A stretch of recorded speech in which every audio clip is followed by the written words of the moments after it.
안녕하세요, 여러분.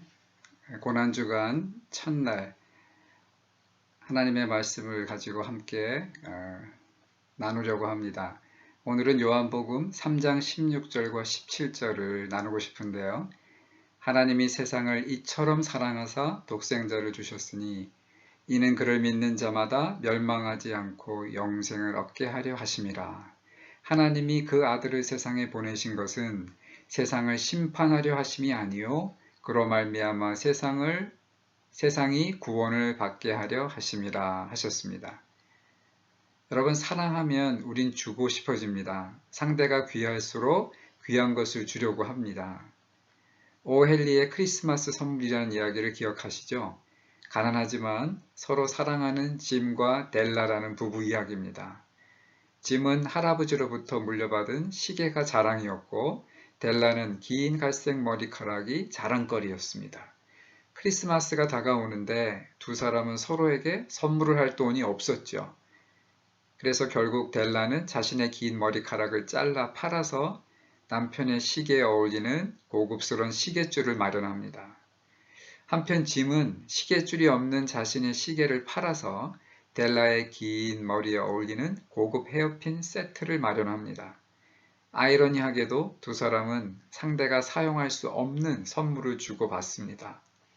그러나 서로를 사랑하기에 자신이 가장 아끼는 것을 희생해 가며 선물을 주려는 그들의 모습이 우리 마음을 뭉클하게 하지요. 하나님께서도 세상을, 우리를 사랑하셨기에 주기를 원하셨습니다. 인간인 우리가 가장 필요한 것이 무엇일까? 우리는 명예를 원하고 돈을 원하고 힘을 원하고 자유를 원합니다. 그러나 하나님께서 보실 때 우리가 가장 필요한 것은 구원자였습니다. 왜냐하면 우린 죄로 인해 하나님과 분리되어 우리가 원하는 행복을 잃어가고 있었고 결국은 죄로 인해 영원한 형벌에 처해질 운명이었기 때문입니다. 하나님이 날 사랑하신다면 왜 내가 필요한 돈을 주시지 않나?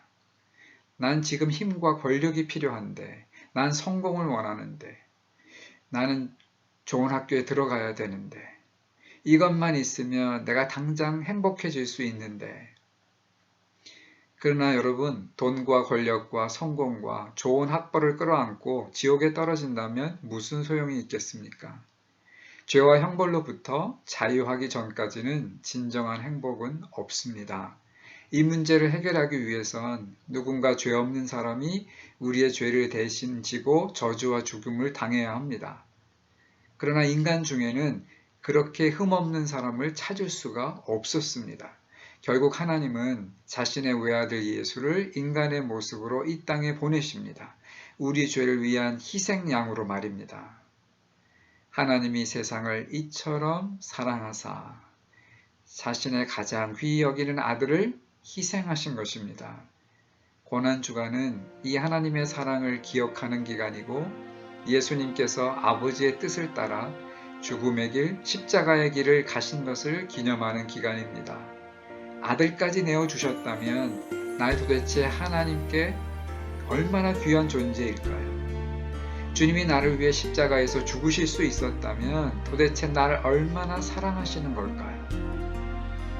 아직도 코로나로 인해 힘든 상황이고 삶의 이런저런 것들이 우리를 힘겹게 할 때가 많지만 우리를 사랑하시는 하나님으로 인해 우리가 넉넉히 이겨낼 줄 믿습니다. 누가 우리를 그리스도 예수 안에 있는 하나님의 사랑에서 끊으리요? 환난이나 곤고나 박해나 기근이나 적신이나 위험이나 칼이랴. 그러나 이 모든 일에 우리를 사랑하시는 이로 말미암아 우리가 넉넉히 이기느니라. 아멘. 하나님, 오늘 하루 주님과 함께 동행하며 주님이 주시는 힘과 능력으로 감당하길 원합니다. 고난당하신 주님을 생각하며 우리도 담대하게 용기 있게 오늘 하루를 살아가고 주님께서 늘 내 곁에 계신 것을 믿고 감사하며 기뻐하는 하루가 되게 해 주시옵소서. 예수님의 이름으로 기도합니다. 아멘. 복된 하루가 되시기를 바랍니다.